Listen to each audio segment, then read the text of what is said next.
Hello and welcome to the Crit to Block podcast. We're your hosts, Eric Malant, and Richard Lavery, here to bring you in-depth conversation about Star Wars Legion. Today, we're going to continue our mini-series on list building by faction with our beloved CIS. CIS has been at the top of the food chain for a little while now, pretty much ever since those customs came out. But how does one get started with them? How do you approach list building? To help us figure that out is one of North Carolina's very own, Rory. Say hi, Rory. Hello, I am Rory Dracon. I play Legion in North Carolina, over in Charlotte. I've been playing almost 3 years now, and I've played droids for most of it. Dabbled in other things, in Empire and Shadow Collective very briefly, but wasn't a fan of that. Yeah, you are quite the proficient CIS player. I mean, you made it all the way to the semifinals down at Crucible this year. I mean, you are consistently in the top 8 in North Carolina locals, despite the fact that we have quite a crowded competitive scene. So yeah, we're happy to have you on. So welcome. Thank you. Yeah, I know Rory, I don't think we've ever played each other, and we don't cross paths nearly as much as you and Richard, but I understand you have a reputation for your list building approach, so I'm excited about this episode in particular. Right. And I know you always give Richard some interesting games when you guys do cross paths, so It is closer than the last. yes, which is great. So let's get started with CIS. As is customary, we're going to start with discussion on battle forces. CIS battle forces, yay, nay, good, bad? Yay one, nay the other, for sure, right? So EXD was an experimental droids, if you're not familiar with the shortened version, was an absolute monster when it first came out. I think Tyler was the first one to take it to a competitive event in the US at least, and man, was that a rough time playing against that consistently locally. EXD is still very strong, right? The snail tanks are extremely good within the battle force. They're still cheap. Arsenal 3 is amazing. The ability to spend those tokens to be able to, move units across the field quickly by upping their speed, removing suppression, etc., are all very strong. The flip side of that, Separatist Invasion Force, the only other battle force they have, has never made a competitive splash and is let's go with lacking a little bit. On paper, it seems like it could do some interesting things, but it turns out at the end of the day, 8B1s is not really enough. It's just the way it is. Yeah. The other really big issue with Separatist Invasion that I found is that all of the command cards, the 2 and the 3 pip, really care about core units. Because you can't take B2s, you don't really get much of a benefit from them. Although you can run, it's something like, over 100, 114 or something B1s? Yeah, if you run the double stuff squads with heavy weapons for all 8, I want to say it's 114. Yeah. So Separatist Invasion is probably in the best place it's ever been, but that's still not very good. The other thing that's really important to keep in mind when you're deciding whether or not you want to run a separatist list and you're considering the battle forces is you can't take the custom super tax in either of the battle forces. You can take Kraken and Kalani in EXD, which Kalani is incredible, but we'll get to that in a second.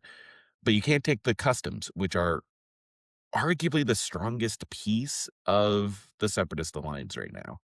And not being able to take them is just, you're leaving a lot on the table. You can take Wheel Grievous, I believe, in Separatist Invasion. I do think you're right about that. I haven't looked into it too specifically, but I think it just says Grievous, but doesn't specify which Grievous you can take. So I do think you're good on that. But again, I'm not sure that's the right option. Yeah, that's interesting from a lore perspective, but it's like, it doesn't really help the battle force necessarily. I just thought it was kind of funny because I was looking at a list not so long ago. So at the end of the day, take EXD if you want to run some stale tanks and have some weird janky things you can do. But for the most part, vanilla CIS is where they shine. Definitely. Yeah, so let's just get the big topic out of the way first. Custom commanders and operatives. Tell me why they're so good and how you guys like to build them. The elephant in the room right there, right? Yeah. They are So we got the customs back in October and November, right, of 2025. I've been talking about them in this mini series all along.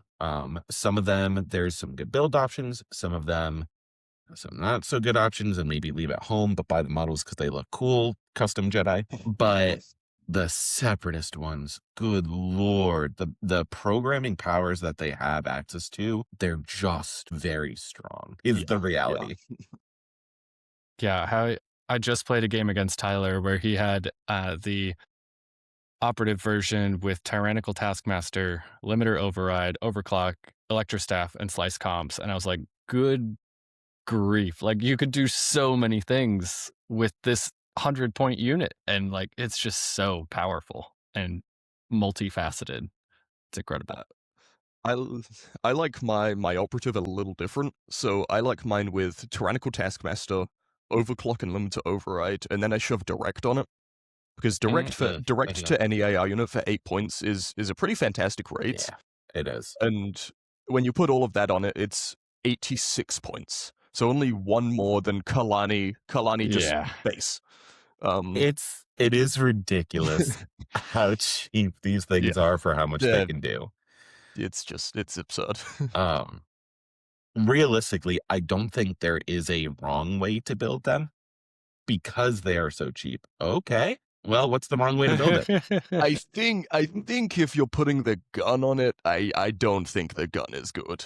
For 20 points. I disagree with you there. Was it the last local event we had at Atomic that I went to? I played a gentleman who was running a sliced comms gun version of the operative, and the amount of suppression that thing could throw out in a single turn, because I think he also had, what was it, the demoralize option? Oh, yeah. Seek and destroy? Yeah, the seek and destroy with demoralize one. So every turn, that stupid droid was throwing out 5 suppression by himself. Yeah. Which is just a problem. And I was playing my my Stormtrooper battalion list, and so I messed up that game. I didn't have my Inspire on the side where his suppression was, but even still, you can't just scoff at 5 suppression a turn. No, definitely not. It's a lot. I hadn't considered doing that with it. That's very interesting, but it's also quite expensive. It is. It is definitely one of the more expensive variants. I do think I personally prefer the Electrostaff build, but the Electrostaff is very good for 10 points. Yeah, you get 6 dice and immune pierce, and you can just speed bump whatever the problem is. You're still red saves. I think it also has like critical 1 on it, maybe. I think so. Yep, critical 1 also gives you charge. Seems good. You can just sit in melee with whatever you need to sit in melee with, and then keep recovering and using all of these techno force powers. I think the community's been calling it. Thanks to our friends over at Fifth Trooper, or Scoundrels. I'm not sure what they go by. I think it's either one is fine. Anyway, yeah, there's a lot that you can do. Free speed 2 moves, clearing suppression, gaining tokens, removing immobilized tokens, giving orders. I mean, giving 2 suppression and sending orders back to the bag. There are so many options. I was playing Tyler the other day, and I had Vader's 2-pip for new ways to motivate them out on a few units. And he just sent one of those tokens back to the bag. So I lost the whole point of the command card because he just looked at it and was like, yeah, no, send your token away. So there's a lot you can do when you're thinking through it. You have to have a damn good reason not to be bringing at least one of these customs in your army these days. Especially with the 3-pip. The 3-pip is just ridiculous. Yeah, so take us through the 3-pip.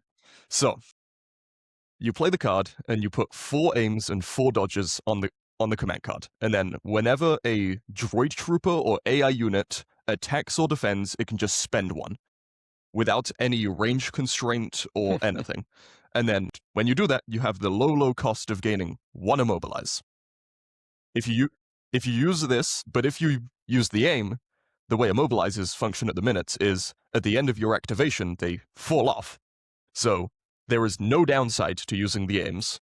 And if you take an immobilize, when you use one of the dodges, you have your custom, and you probably have limiter override on it, and that can just take the immobilize off.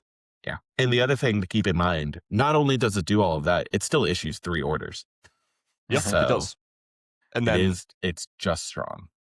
this becomes very, very strong when you're doing things with defense protocols to give some of your vehicles, nimble and outmaneuver.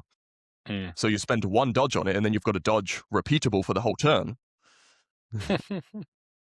Yeah, it's rough to play against. Yeah. If you are going to a competitive event these days, you have to be aware of what these are, what they can do, and kind of the shenanigans that are going to be up with them. Yeah, they're just the best unit, maybe in the game at the minute. Yeah, I don't think I can argue against that. As much as I want to, I don't think I Yep. can. Mm-hmm. Okay, I think that's a safe take. and the other thing too, right? So we're talking about character selection at this point, and the rest of the CIS roster isn't bad. Like that's No, the thing here. definitely not. Kalani's incredible. Dooku is one of the best force users in the game. Dooku's very strong. Either version of General Grievous is viable, although the wheel bike is extremely good right now. Poggle is cheap access to Courage 3, and even the operatives like Sunfok, dirt cheap. Maul and Ventress both have their place and like utility within a list, and Bosk is even reasonable. Like you have options.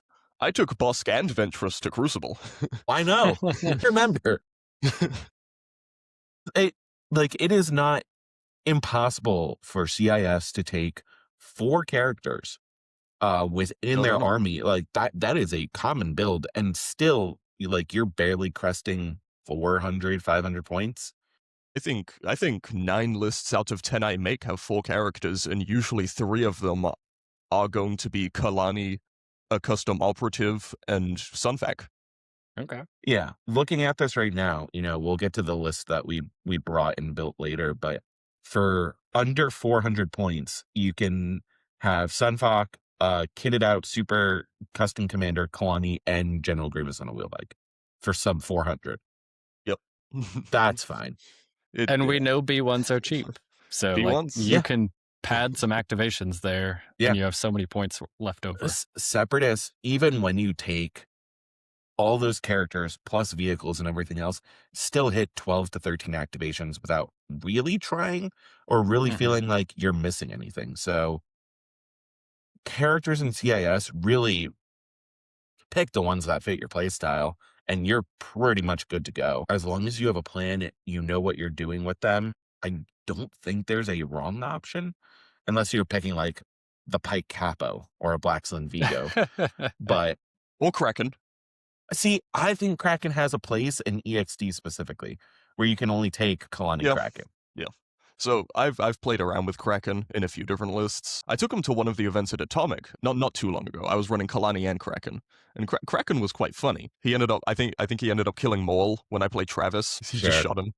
Why not? 3 red is like surprisingly like a solid gun. It's consistent. And then the 4 red melee, he does have charge, but I don't know. He just, whenever I play him, he just feels disappointing.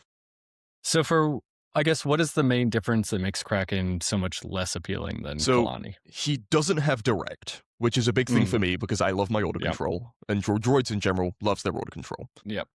And the other thing is the difference between Strategize 1 and Strategize 2.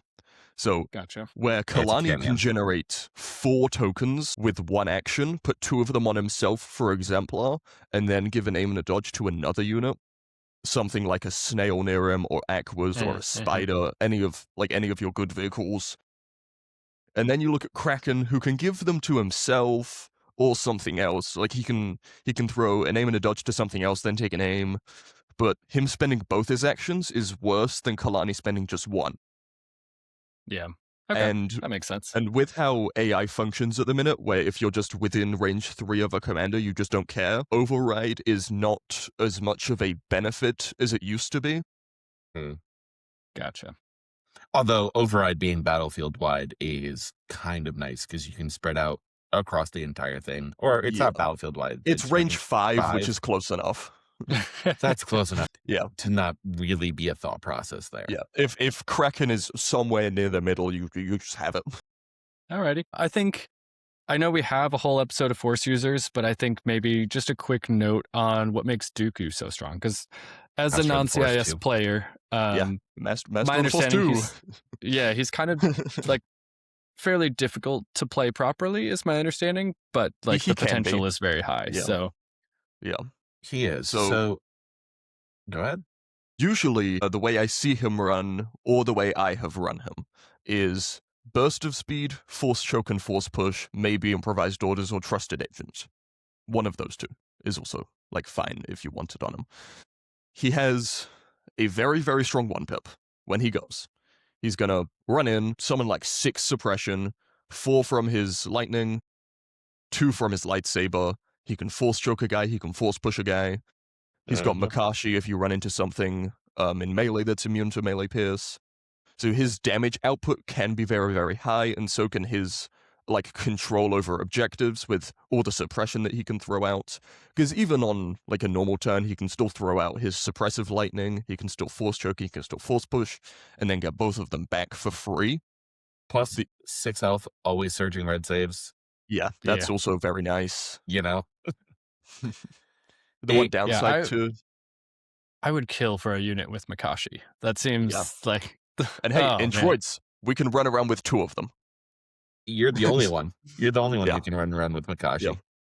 Yeah, I would also add that Dooku's 2-pip and 3-pip are also good for controlling the state of the game. Being able to just move an enemy unit speed 2 with Yep. his 3-pip is kind of silly. You could effectively clear off 2 units from a POI.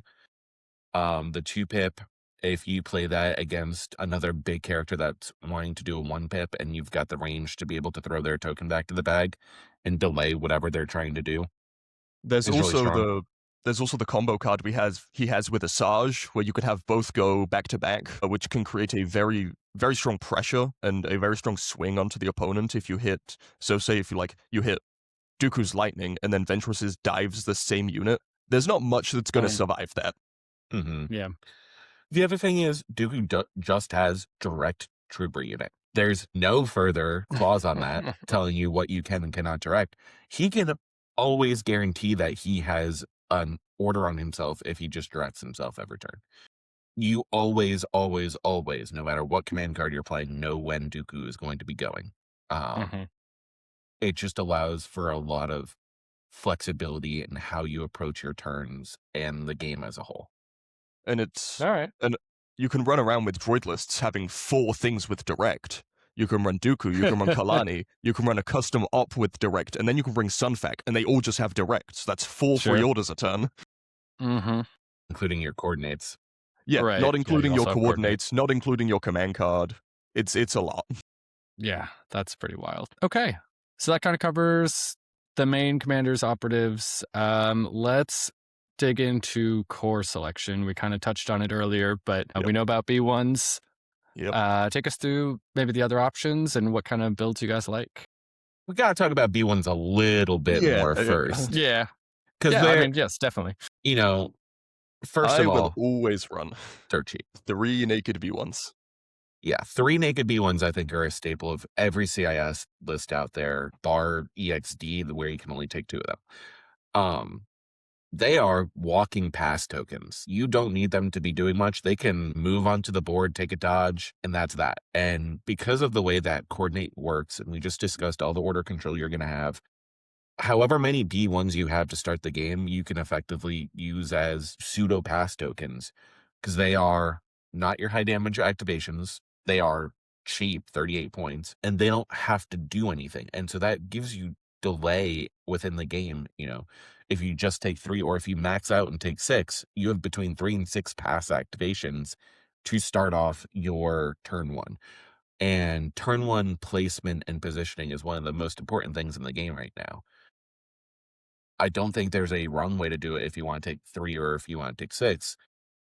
The heavy weapons on them are viable as well.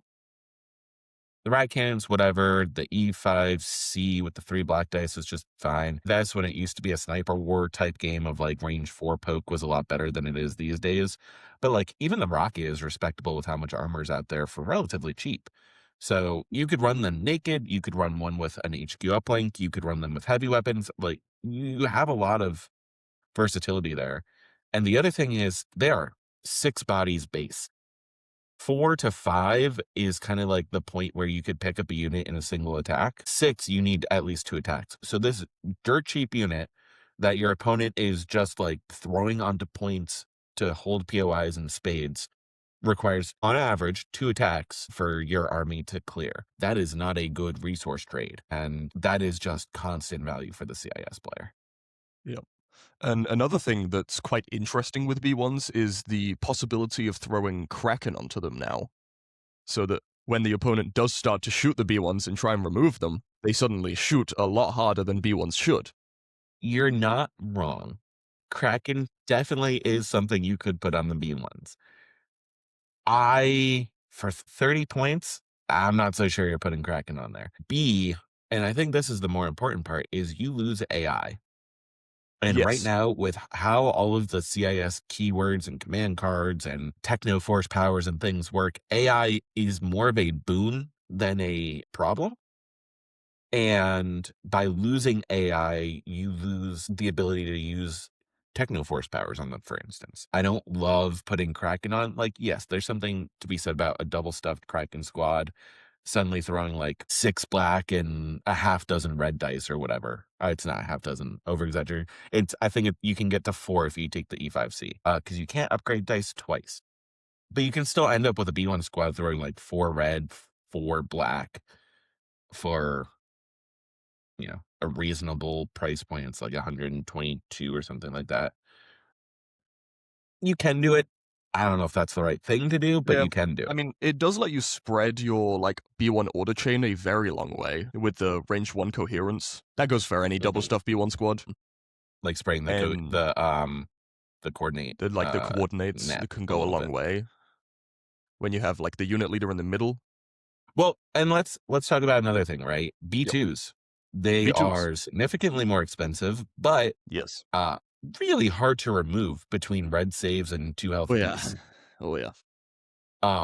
They are fantastic at just kind of sitting on points and existing, which is really all they need to be doing. They also throw 2 attack dice per model, which is always a great place to be. Not just any attack dice, 2 black dice. Yeah, they don't surge Yes. though.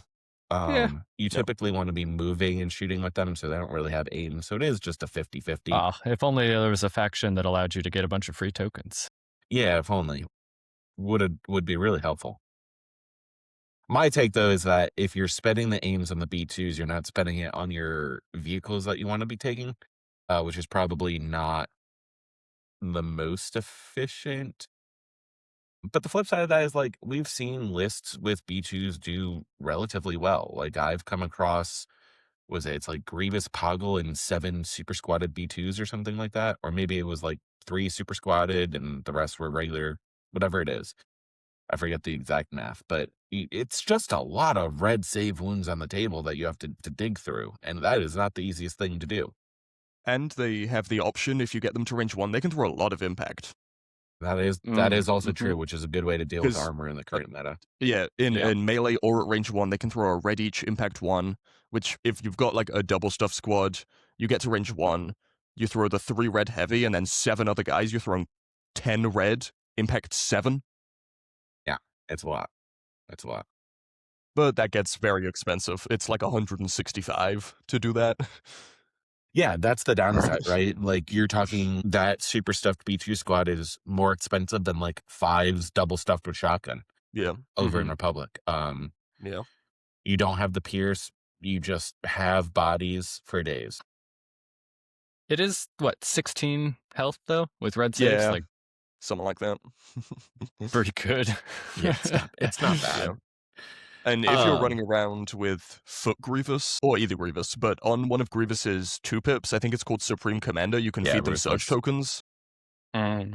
And Ruthless. Ruthless is good on them. But you can Ruthless also is feed very them good a on couple them. of Surges. Yeah. When a B2 with a face-up order token suddenly goes speed 2, and then shoots you, Yes. surprise, here they are. And Yeah. they don't even lose a mini on that if they're unwounded, because you just Right. suffer 1 wound. So they're still fine. Mhm. But if all of that wasn't crazy enough in terms of your options for core, CIS has a third option, which is just Geonosians. Geonosians are really good objective pieces. Yes, they have weighed down. If you are picking up asset tokens with Geonosians, you're playing them wrong. They are there to just triple move onto a point, basically hide behind line of sight, triple move onto a point, and mess up the calculation for your opponent of how many are going to be on a POI. They are fast. Free action jump is insane. You could also play peekaboo with them, where they either climb or free action jump onto a point, shoot a unit with death from above with a black and a white dice, where you're ignoring cover, and then jump back behind the line of sight blocker. The bugs are obnoxious. Yeah. Definitely. And Really the fact difficult. that you can get Sunfac and a naked Geo Squad for 100 points flat. Yeah. For two things that will Oh, triple man. move, one will direct to the other. So you have order control on them too. Like it is, Yeah. they are range 2, but who cares if they're range 2 when you have a free Yeah. action jump? Yeah. Bugs are good. Okay. Bugs are good. Do you take the pike for the override? Or not override, overrun? You can. Do I think you do? No. Do I think you can? Yes. I think an extra guy is not atrocious on them. It's only 11 points for one extra dude, gives you an extra health, 2 more dice. It's not bad. Yeah, it's good. The other thing too is I don't see it taken very often, and I definitely don't recommend taking it in mass. But the sonic cannon with the ability to scatter. Scatter's a really strong keyword. We don't see it very often because of how strong it is. I think there's a really strong case for bringing 1, maybe 2 of those, especially if you have a list with like Dooku, Maul, Ventress, these characters that want to be able to get into melee, but where your opponent might be cagey and stay out of their threat ranges. You can scatter units forward, and suddenly a unit that was safe is now in threat range of your scary force user. So especially like super squads where you can cohere at range 1. They scatter very far forward. Yeah. And it's really easy to get those units out of cover then for the rest of your army to be able to shoot. It is an expensive upgrade, don't get me wrong, but there is utility even there within that build. So, and you know what? Even Black Suns are really viable within the faction. Like you have the snail tank to be able to transport fairly far up the board and just drop off Black Suns. They don't benefit from the Exemplar. Obviously, they're not droid troopers and all that, but you can get them up the board, and Black Suns are pretty, especially if you have a Vigo in the unit, pretty self-sustainable and can just go off onto a flank or something and hang out by themselves without needing the rest of the army. Yeah. Independent aim, independent surge with the Vigo, and precise natively is very good. Yeah. And you can put precise 2 on them if you really want to. I don't know if you do. Yeah. Run them relatively slim for what you're doing there. Yeah. I know Travis are just effective. I know Travis likes to put prepared supplies on them for the extra dodge. He does, but that's also a Shadow Collective. I don't think he does that when he plays CIS. And that's mostly because Shadow Collective, at a certain point, you're just full on all of your different like slots where you can take units, and you just need to fill out the last few points. So that's a different thing. But realistically, at the end of the day, CIS has a lot of options within their core, a lot of different ways to build them. None of them are wrong. Again, it goes back to, what are you trying to do? What's your game plan? Great, go do it. All right. There's so options. It sounds like they're commanders and operatives. You got a lot of good options. Their core, you got a lot of good options. Surely, maybe some of their other unit types are not as well-rounded and diverse. I see why you might think that. However, they have some of the best vehicle options in the game. Between the heavy slot and the support slot, there's not a bad choice. Like awesome. That seems to be the theme of CIS. How dare you wiggle your head there, Mr. CIS? Crabs exist. Crabs do it. Excuse me. You have not had to play Tyler's new ridiculous BS list with triple crabs. Wait till you have to play that either at Cherokee or the local event in March, and then you come back and tell me that crabs aren't good. Good God, they're annoying. Um, Uh, no, let's talk about heavies first, right? You've got the Sure, AAT yeah, for your long range absolutely. firepower. Yep. Mhm. Throwing 8 red dice a turn with high velocity is pretty Yep. darn good. It's It's also got a lot of impact critical. 2, critical 1. So it's good into the armor matchup for 150 points. That sucker just got a massive points cut back in November. And you can put coordinate on it. And you great, put coordinate on it too. Why not? Keep your chain alive. You've got aqua droids, which even with their points increase are still a scourge to be dealt with. Line of sight blocking, the ability to Yeah. infiltrate, the ability Yep. to tag whatever the hell you want turn 1. Yep. And they still throw Aquas are good. respectable dice. It's what? The 2, 4, 6, 9 dice? Like, Yep. and with all And the they aim surge. support. Yeah, and they surge. And you need them repositioned, like you need your wall in a different spot. Great, overclock them. Now you perform a speed 2 move and your wall's rearranged. Also, overclock the AAT while you're at it. Get a speed 1 Yep. tank to make a speed 2 Yep. move, because that's fine. Sure.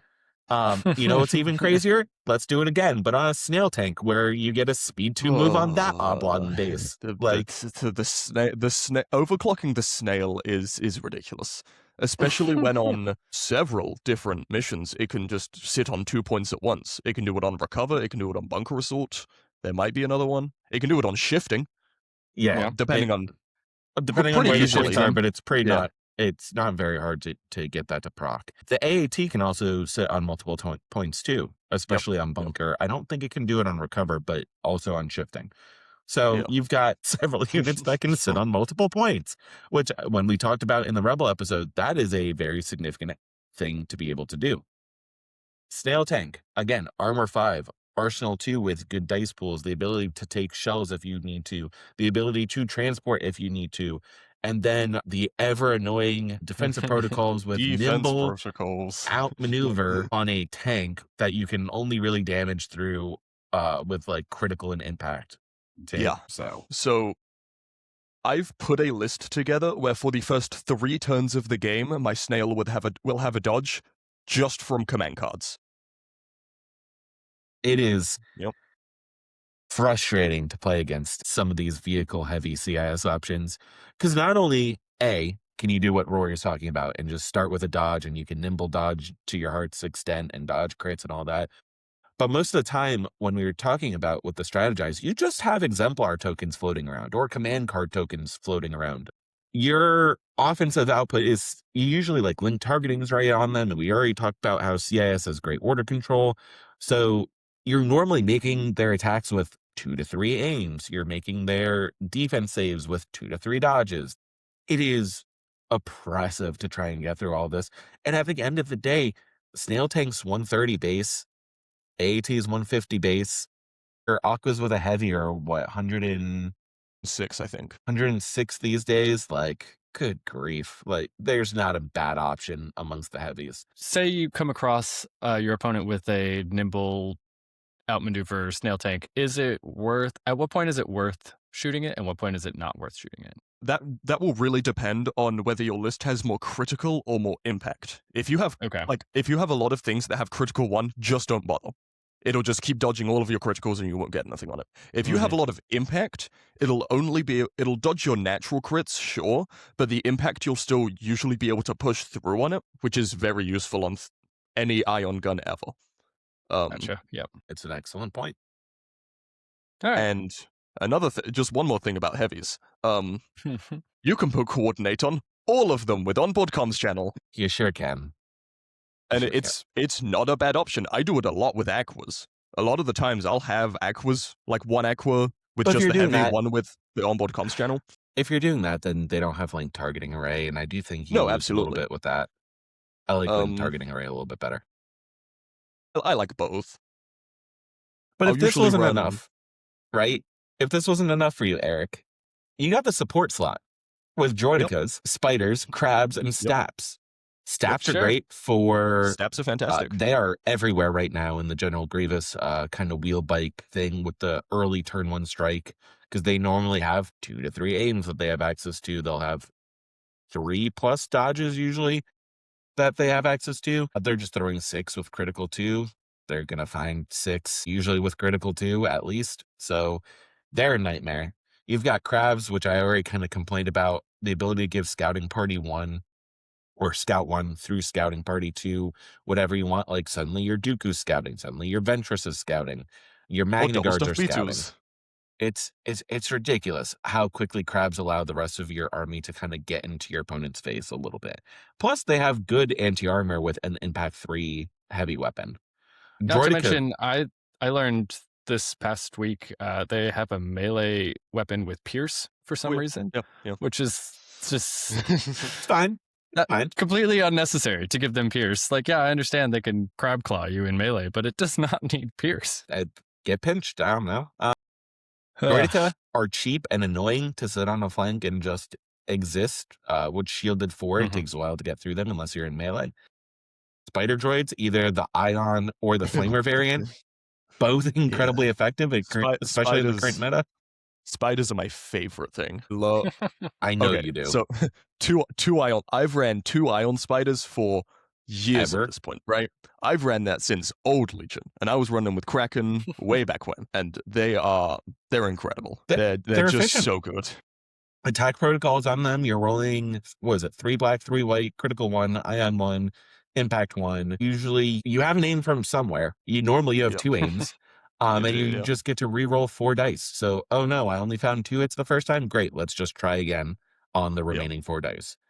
I'm consistent. Like most of the time when I throw a spider, I will usually find 4 into a vehicle. I'll usually get 1 natural crit, critical 1, and then both of the impacts, and just have 4 on a vehicle. And that with Ion, that's probably gonna find it.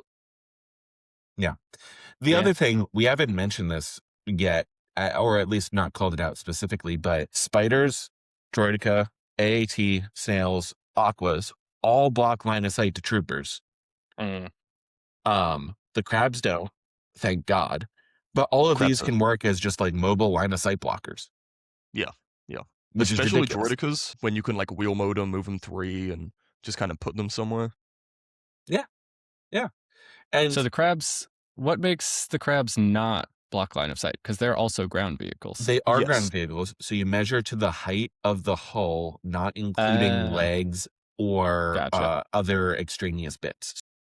The crab hull height only goes up to a certain point, and the legs parts that stick over don't count for measuring line of sight.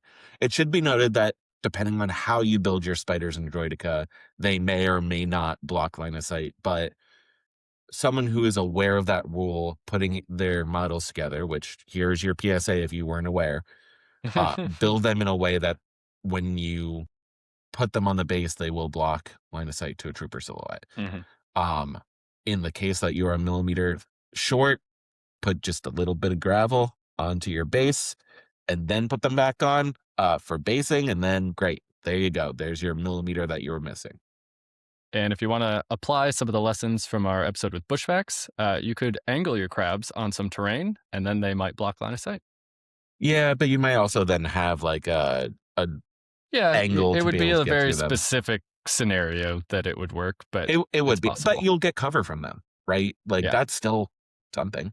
You also like a bunch of these vehicles are also climbing vehicles, so they can still perform climb actions, which is also really fun. Yeah, there's a lot going on there. We haven't even gotten to special forces, right? Like we still have Magna that's got to be where the downside BXs. is, right? No. Oh no, I thought this. Okay, so no downsides to CIS. This is good. So I mean this both as frustrated as I can be, but also as happy as I can be.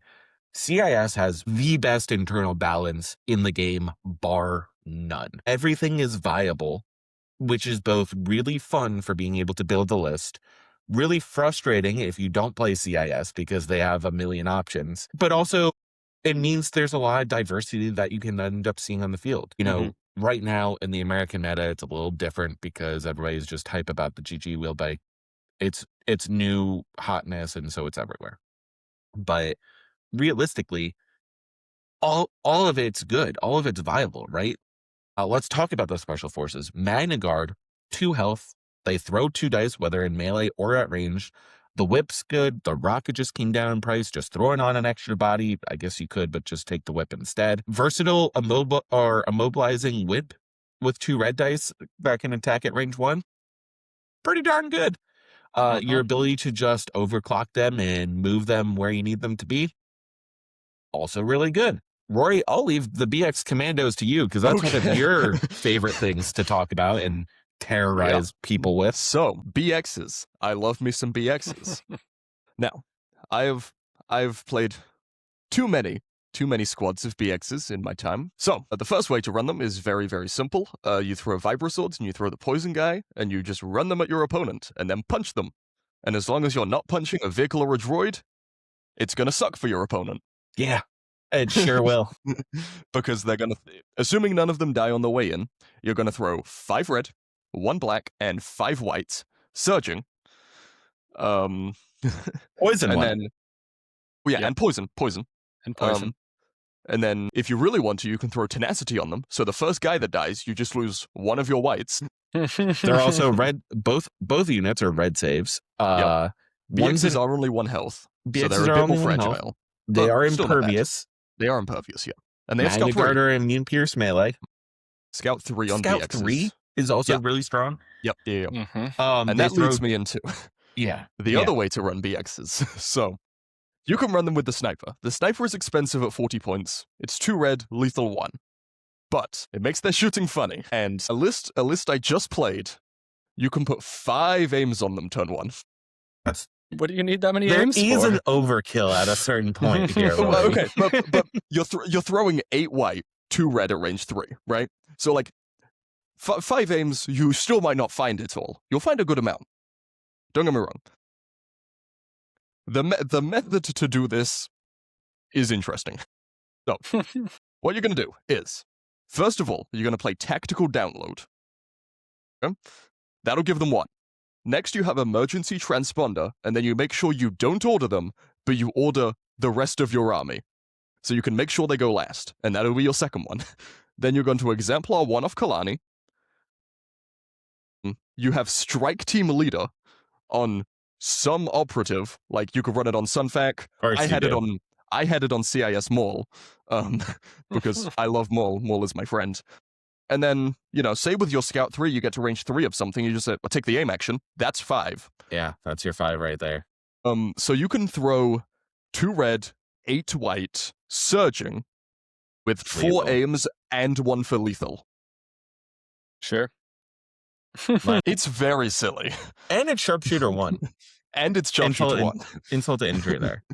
And all of this to be Yeah. said, we also have I think that the proper name is the TSMEU 6. It's Timu. Yeah. The Timu bikes. Yep. Yeah, community has determined that's the name for them. They're just around the corner. I think March 20th, I think is their release date. I think so. So we've seen the front of the card. We don't know their point cost yet, but They seem pretty good. yeah, they're not going to be bad. Mm-hmm. Overrun is a really frustrating keyword, and they've got Overrun Yep. too. So Yep. Mm-hmm. They also Why don't not? shoot bad, right? They throw like a red and Red a and white white. each with impact. yeah, it's red It's and a red and a white. white each. Impact 1. So It's fine. Considering Overrun doesn't take one of your actions, you can Mhm. Overrun with your free move, Overrun again with a regular move, and then shoot. And suddenly you're throwing 10 dice in your activation. It's fine.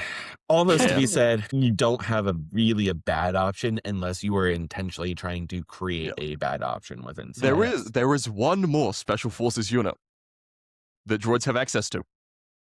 Okay. Maul comes with Sith probe droids, You're right. which are not bad, right? They're not bad. Yeah, you're not wrong. They do exist. I always forget about them, but they are 35 points. Yeah, they're only 35 for an activation. They're the only 1 original health probe each on droids. white saves. But they throw 2 red, they throw 2 white each. 2 white. They throw 2 white, which I believe has suppressive on it. But It more does. importantly, they have incognito. And observation. And And you can observe. perform the observe action without breaking your incognito, which is pretty strong. Yep. That's the main thing they do. Which is very nice for some of your pieces that you can't get aims onto as easily, like Bosk. Mm-hmm. Mm-hmm. Great. Well, there you go, Eric. There's your All right. options. I think, like you said, Richard, I love that the faction itself is so balanced. I think it's great when a player can effectively bring anything in their army without feeling like they're playing a bad unit. But as a non-CIS player, ouch. Yeah. I think the ideal, right, is that every faction gets to this point where you have this conversation where there isn't necessarily a bad option. There's just a what's better option, Right. or what do I want to do option. Yeah, exactly. What do I want to do? I think that's the ideal state, is where you pick what you want to do and you find a unit that does it best, because they're all good. Yeah. So I guess with that, let's see a couple examples of lists that you guys have for starting points. Sure. Richard, do you want to kick us off? So, this is just your standard General Grievous wheel bike list right now. You'll see I'm at 550 points with 8 activations. So just over half your army or half your points allotment for 8 activations here. You got General Grievous, nothing on wheel bike, nothing on him. Kalani with IO, just in case you screwed up somewhere along the way and missed an order. You've got the super tactical droid with Tyrannical Taskmaster, which is 1 additional upgrade slot for its programming, and you get to ready up one of them at the end of the round. Limiter Override, which is your basically I do what I want. So you either remove 3 suppression, gain an aim or a dodge, or ready one of the exhausted units upgrade cards, or remove and immobilize. That's also very important. Task flow in order to get direct AI, the Electro Staff, because that's good. Overclock for the speed to move. Just kind of what we talked about being the standard build for those super tactical droid commanders. That's the operative version. Sunfrock, because he's cheap. A unit Geonosians, because that's cheap and goes with him for 100 points. And then 3 naked B1s. From here, how I would look to expand it and how a lot of people are doing it, you pick 3 supports of your choice. You pick 2 heavies of your choice. And you're done. You get to 13 activations with whatever silliness that you want there to be. So, congratulations, you've done it. You've built a CIS list. Great. All right. I like it. Yeah. The other option, if you want to go more, and I basically took the points from the last one and put them in this list. If you want to go more of the organic component here, the Dooku build we were talking about, 225 points. Ventress and kind of like an assassin build with saber throw into the fray, burst of speed. 3 naked B1s, because again, why are you not taking 3 naked B1s? And then finishing out with 2 crab droids with the engagement protocols. And these twin blaster cannons are because I was already over the point. I would probably upgrade these to the other option, which is the heavy laser cannon, to get that impact 3. From here, I would probably fill out the core a little bit more, maybe get some med bots in there, and then probably build some line of sight blockers in the form of 2 aqua droids. After that, probably throw in a super tack of some kind, likely an operative one, just so you have 2 operative tokens in your bag for if and when you need them. So, all right. For this list, I would also strongly consider offensive push on Ventress. I found that's quite good on her. That makes sense. It's a decent option. Yeah, gaining an aim is never a bad option. So yeah, especially on her 1 pip turn, when Ventress can go, I'll activate Super Saiyan. I'll pop burst of speed. I'll move twice at speed 3. I'll go, okay. I'll get 1 aim, 4 dodges, 4 Jarkai. I will find 8. Yes. Yep. And it's 8 with Makashi being Pierce 1, so it is just the enemy force user assassination card. I think that reliably picks up any 5 health force user. I think it misses out on Yoda by 1. No, yeah, I think it averages it misses on Yoda because he surges. Yeah, because he surges. Right. But other than that, you're right. Yeah. It picks up any other 5 health, and it puts most of the 6 health down to 1 wound. Yeah, it will cripple any force user. Yeah. Wow. It is horrific. Seems good. Yeah, it's not bad. Rory, did you have any lists you wanted to share and show? I do, if I can figure out how the software works. This is the first one. So it's 9 activations for 599 points. Great. Why not? We've got Kalani, Sunfac with the Geo Squad to go with him. The Mhm. custom operative, because where else would he be? With Tyrannical Taskmaster, Limiter Override, Optimized Task Flow, and Overclock. 2 naked B1s, because of course. Mhm. 2 spiders with defense protocols and flamethrowers. And then just for fun, I'll throw an Aqua in with the heavy. Yeah, so this is basically a version of what I was showing earlier, but you, instead of putting in General Grievous Wheelbike, you're filling out the support in the heavy slots. You can take the leftover points and throw in Dooku if you really wanted to. Yep. It's like, if you want to like flesh this out, you throw a second Aqua in, or an AAT, or a Snail, really up to you. There's points for all of them. You throw in you could throw in Dooku, you could throw in Wheel Grievous, you could throw in Foot Grievous. If you throw in Foot Grievous, you may as well take Magnas. You probably look at maybe taking a squad of Droidicas for your third support, maybe. You probably throw a third squad of B1s in, for fun. Yeah, for fun. Yeah. Yeah, it's just effective. Yeah. Yep.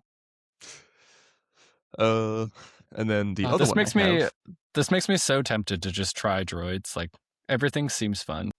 I got droids. Yeah. If you want to give them a whirl, just let me know. Richard, don't say that to me. Droids. It's already been an interesting 2 weeks. Alrighty. And then the other one is EXD, because Oh, yeah. Mm-hmm. Yeah, we haven't talked about that much. yeah. So this is probably a very good start to an EXD list. Kalani, I think, is just fantastic. 2 B1s, you can only bring 2 B1s, so obviously to fill out your core requirements, you are legally obligated to take a couple of at least 1, maybe 2 squads of B2s. Technically not. Well, right, but the Magna Guards for EXD are the bad option, right? Yeah, they're hot garbage. You're looking for a bad unit if you're looking for a bad unit in CIS, you point at that one and call it bad. Yeah, we don't really talk about the prototype Magna Guard in EXD. Yeah. All right. No. And then Droidicas are pretty good. Emergency transponder helps them get aims where they usually can struggle to do so. Mm-hmm. And then snails, 2 of them. It's effective. Yeah, and from here you normally get what, the 2 BXs and then the 2 B2s, and you're pretty much capped out at 11 activations 2 B2s. Yeah, because I don't think you have room for the third squad of Droidicas. No, you might be able to squeeze in a Kraken, but it'll be close. Yeah. Okay. I mean, effective. Yeah. Very effective list. That's EXD. And there are some other things you can do with it. Like, if you don't want the Droidicas, you can trade one of them for Kraken and just run one Droidica as a skirmish piece. Mm-hmm. I don't know how effective that is. I like the pair of Droidica holding down a flank, because dealing with one is annoying. Well. Dealing with 2 is obnoxious. They do work really well in pairs. Mm-hmm. Yeah, they do. They definitely do. You can also think about like putting heavies on the B1s, or like repair droids. Repair droids are expensive now, but they're like an option, I guess. So like, it's good to have options. Yeah, like if you get hit with ion, they can be very nice to like mitigate that ion. Yeah, to take the ion off. Wait, can they do that? I think they can. Yeah, with the repair. Yeah. You can also take off a break token. Mm-hmm. Yep. So once your snail takes, what is it, 7 or 8 damage, 7 damage, it'll become broken, and then you can just say, I'm not broken anymore, and then you're not broken. There you go. Amazing. It is interesting to see if there's going to be any changes to CIS in the future. They do feel pretty above the curve compared to other factions right this moment. I'm not necessarily sure that's a problem if we can bring the other factions up.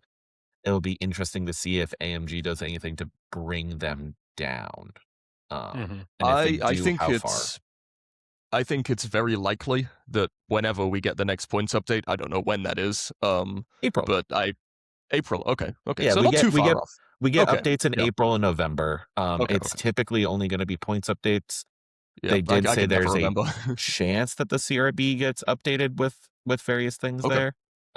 One of those things. I'm not holding my breath, though. I think number one thing. Well, the two biggest things that probably need an update is the way immobilizers work because of how strong the Coming off custom at the 3 end of pip the is. activation. Yeah. And then I think the other one is I think Overrun could be a lot neater with how it works. Well, yeah, Overrun's a But nightmare to try and explain to new players. Yeah, that's personal wish list. I also think AI needs a little bit of an update just because AI, it doesn't AI is mean not anything. a downside at the minute. Yeah. It's used to be something that you really had to think about and play around You when you were really doing did. CIS. Now, Yep. you just ignore it as a line of text on the card that doesn't mean anything. Yeah. I I mean, Right. with I the don't know new what the change would be though.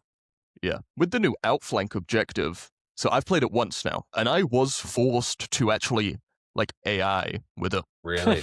Yeah, it was somewhat How of dare you? it was somewhat of a misplay on my part because I basically committed both of my commanders because I was playing Kalani and Wheel Grievous. I basically threw Wheel Grievous to just go kill all my opponent's Vanguard stuff so they couldn't score, and he just did that on his own. It was Fair. 2 dewbacks. It was 2 dewbacks and Callus, and he just got them. Did you do that to your poor father? No. It was one of my friends, Caden. He was at the last Atomic event. Okay. I think we played last Wednesday. I won 16-5. You're a monster. Yeah, and that was my first taste of how Wheel Grievous kind of functions. He's he's a monster. Shocking. Good. Great. But I Awesome. had a snail and a spider all the way over that were my Vanguard units, and because they were nowhere near a commander, and I wasn't giving them orders consistently because my list didn't really like to as much as it did some of my other units, they had to do AI. Which is I think the first time in all of 2.6 that I've had to actually do AI on something. Yeah. Yeah, I do miss when that was like a genuine threat for CIS players. Like that gives you something to like keep track of outside of just having. That was like the downside for droids, and they just removed it basically. Yep. Yeah. So yeah. Awesome. Well, let's go ahead and round things out with what we're into. I feel like I always defer to Richard, so I can start things off. It's going to go to the other wall. Things I'm into. I got this board game. Nice. Let's see. Stone Saga. It is, as you could tell, bigger than my head by quite a bit. It's gigantic. I've been waiting. I think I backed this like 3 years ago, and it finally showed up. So that is what I'm into, is learning how to play this game. And it's one of the designers is Luke Eddy, who did some stuff on Legion back in the old days. I think he was the one who designed the Pathfinders, which is obviously why I have he was one of a the kinship original with this game. He was one of the original creators of Legion back in the FFG days, so very nice. Okay. So he helped make Stone Saga, which is how I heard about it and became interested. So far, seems real good. It's awesome. A lot of fun. Richard, what kind of stuff are you into? Man, it is Olympics time right now, Eric. I've got the Olympics on pretty much 24/7 if I, depending on what the events are. Watching Team USA do great Team USA things across the board. Watched the USA versus... With a few exceptions. With a few exceptions. I watched the USA versus Germany hockey game yesterday. That was a lot of fun to watch. Yeah, I love the Olympics. Glued to them pretty consistently, so... Yeah, I will confess I haven't watched that much of them, but I do love me some curling. I've watched Hey, our curling teams are doing fantastic this year. Not sure what happened, but here we are. All right, Rory, how about you? Stuff you're into outside of Legion. In the lead up to Cherokee, which is this weekend. I have of course I've been playing 40k instead of Legion. As one does.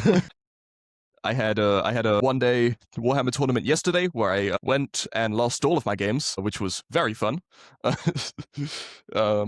mean, hopefully they were still kind of fun, right? Yeah, no, I had a great time. I love playing 40k. I always have a good time with it, whether win or lose. Other than that, I've been not doing a lot, honestly. That's fair. You know what? I would imagine that's okay. 2 tabletop minis games is probably enough for hobbies. Yeah. You'd think. Play D&D every now and again. Okay. Always it's pretty fun. Love me some D&D. He's great. Yeah. Awesome. Well, Rory, thank you for joining us today to talk CIS. Yeah. And thank you both for, I guess, I don't know, hanging out, talking about Yeah. Legion. Thank you for having me. And so I guess with that, we'll remind all of our listeners, don't forget, we're good to block.